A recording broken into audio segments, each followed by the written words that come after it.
I need my coffee. We'll start off with a little bit of attendance. Schmitty gang. Here. Schmitty crew. Here.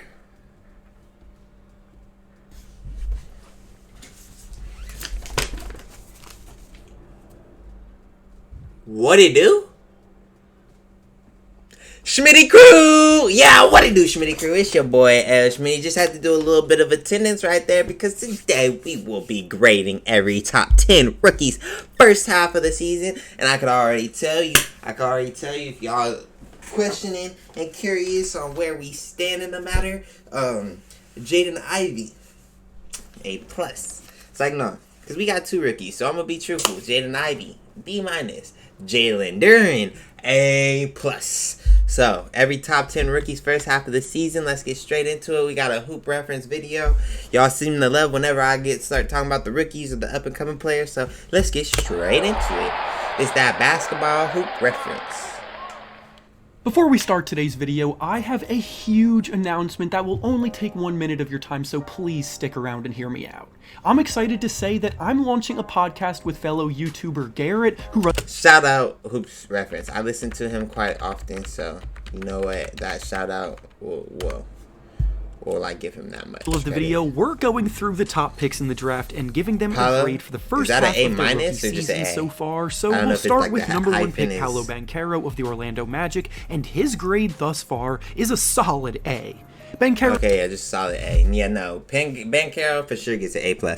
He's already looking better than what Cade was, so that hurts. But I'm gonna be real, like, Banchero looks like one of them ones, man. As soon as he grows facial hair, he'll be a problem. Banchero started the season blisteringly hot, but since those first 4 weeks, he has cooled off a little bit. That's not to say that he hasn't been unbelievable for rookie standards, and he's definitely still the leader for the Rookie of the Year race, but he's also been experiencing more of the typical rookie inconsistencies lately. He is without question a gifted scoring talent with an NBA-ready body that has helped him abuse mismatches, but he does need to learn to stay under control and pick his shots better because he does have a tendency to force some bad shots at times, and that has hurt his efficiency. Obviously, based on the grade, he is still very much having a great year, and the things I've been discussing are nitpicks, but it's basic. Yeah, I've only watched about 3 games of Paolo, so what I'll say about him is he be banging out. He for sure bang out. He's got a nice jumper. Like, when he pulls up, it looks like it's gonna go in. It don't always fall, but when it is dropping, he's a dangerous man. So it's something that, like, I feel like it would be pretty easy for him to work on off season. Yeah, my only thing is his playmaking. I think his playmaking definitely has a long ways to go. I see Paolo as kind of like a Jason Tatum type of ceiling. If we're gonna go off of like where I think their ceilings and floor is, I think he's got a Jason Tatum ceiling and like a Bobby Portis floor. Basically just my reasoning for giving him an A and not an A+. I don't think it'll be the rebound. Next, the second pick was Chet Holmgren of the Oklahoma City Thunder, who suffered an injury Actually, that it's an F. This nigga almost dropped out. He didn't attend school. He don't get no grade. Forced him to miss the entire season, so obviously we can't give him a grade. About his injury. The third pick in the draft was Jabari Smith Jr. by the Houston Rockets, though, and the grade for the first half of his rookie season is a C+. I gave out grades for the first month of the season as well, and Jabari's first month in the league was pretty bad to say the least, so this grade as a whole is actually an improvement from that time. He came into the NBA viewed as one of the best talents in the draft, obviously, hence why he got taken in the top 3, so he had higher expectations compared to some others in the class, but he hasn't necessarily been living up to that hype so far. Jabari was drafted as early as he was because he was labeled as the best two-way talent, as someone who could shoot the lights out of the ball incredibly well from deep and lock up on defense. His shooting has picked up as the season has progressed, but overall it's still been subpar, and while he has been good on defense, he hasn't necessarily been as good. I will say, being on that Rockets team right now, I feel like it's going to be real hard for a lot of there's like that Alfred Sengun dude, bro, he should be blossomed way farther than what he is. He had so much, I almost feel like he's getting worse being on that team. Hear me out, because he he went over from playing ball in Turkey, where they play that good fundamental. You cut, I'm gonna pass you the rock. You open, I'm getting doubled. I'm gonna pass you the rock. And now he's over there with freaking Jalen Green and Josh Smith.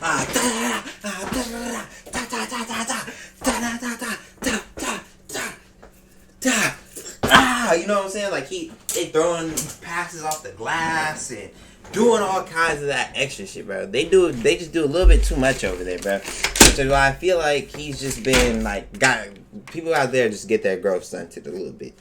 You know what I'm saying? That's all I have. As the Rockets were probably they're not gonna win. Obviously, he still has plenty of potential, and there's winners. plenty of time for him to develop into the player most were hoping he not could winners be, over there. but he hasn't quite gotten there yet. Next, with the 4th pick, the Sacramento Kings selected Keegan Murray, and the grade for the first half of his season is a B+. The Kings have been having an exciting resurgence this just because season, the Kings are and Murray making the playoffs. has been playing his role perfectly. I will say, I don't really notice him. He does play his role perfectly. What they said about him coming into the draft, and now, sorry, not making my eye contact, but that shit's bothering me. But what they said about him coming into the draft, talking about he was an NBA ready prospect, and this, that, and the third, and he's just going to make a difference. Yeah, that's true. Because I definitely don't even notice this. I've watched probably about 2-3 Kings games, maybe 4 Kings games. I'm going to a Kings game, and I ain't noticed nothing about him, bro. Like, he's just doing his thing, doing the job, He's hitting the shots. He's not a high-usage guy and is more often than not the 5th option in their high-powered offense, but he spaces the floor very well, knocking down 40% of his threes, and he's always ready to shoot when a look presents itself. Overall, he's averaging about 12 points and 4 rebounds per game, which is good for a player in the role that he's in, but it's not spectacular enough to break into the A grade is whatever he is the now, Kings were questioned when they selected him this early in the draft, but Murray has been silencing all of those doubters and has looked like a player with a long, productive career ahead of himself. Next, with the 5th pick, the Detroit Pistons selected Jaden Ivey, and the grade for the first half of Look, see, me, I'm a Pistons fan. I'm just a little bit more critical of him. That's all. I gave Jaden a B- coming into here. You're going to give him a B+? I like that. Season so far is a B+. Ivey and Murray were debated about a ton regarding who should have been drafted first, but honestly, they've both been pretty good all things considered. Ivey is having a productive year, averaging about 15 points, 4 rebounds, and 4 assists per game, and he's also experiencing the same kind of inconsistencies that rookie guards typically always experience. He's a playmaker with blistering speed, but with that comes stretches where he gets... You hear that, though? He's a what? A what? Nobody was calling him a playmaker coming in here. They said that Jaden Ivey just wants to get buckets. Now we getting called the playmaker. Out of control, and his inefficiencies aren't really much different than any other rookie guard throughout history. He will need to improve as a perimeter shooter over time, but overall, he's been very promising in the first half of the season. Next up is 6th pick Benedict Mathurin of the Indiana Pacers, and the grade for the first half of his season is an A. Mathurin has been outperforming all expectations so far this year, providing a lethal scoring punch off the bench that not only has him in the Rookie of the Year race, but in the 6th Man of the Year race as well. He's scoring about 17 points per game as an aggressive driver of the basketball who has the explosion. Yeah, don't get me wrong. Ben Mathurin, if I'm not going to be... How do I say this? Biased? Hating? He's solid. He's solid. Like, I don't even want to say my comparison for him because I feel like I'm giving the nigga too much credit, bruh. I feel like... Let me put the pressure on him. Hey, Schmitty, listen up, Ben Math. Listen up right here. Mic working, listen up. Ben Math has the potential to be Donovan Mitchell. He also has the floor to be Brandon Jennings. Explosiveness around the rim to finish strong. Brandon Jennings. Unfortunately, his jumper has been much less consistent as the season has progressed, but it hasn't held him back from scoring in bunches. And as I will continue to mention, rookie guards typically always come with inconsistent shooting nights. Up next is 7th pick Shaedon Sharpe of the Portland Trail Blazers, and the grade for his season so far is a B. Sharp was a mystery coming into the draft because we didn't actually get to see him play at the college level, but now that he's on the court playing regularly, you can't help but come away impressed with his potential. That is always really impressive when a top 10 pick comes from, like, not playing and then just NBA. Because that's kind of crazy, like... His they role didn't on take the no Blazers type of fluctuates steps. game to game because he's one of the youngest players in the league, but got his straight to it. otherworldly athleticism and bounce have created some incredible highlights this year, and outside of the big plays, he's genuinely been a solid scorer who can produce in bunches. I still think he can be one of the best players in this draft class 5 years down the road, but for now, he's just a nice If he bench stays piece. training with Dame Next and them up boys, is yeah. 8th pick Dyson Daniels of the New Whoa, Orleans I didn't Pelicans, know and the who this grade guy for his was. season I so didn't know. far is a I've B+. never heard of you.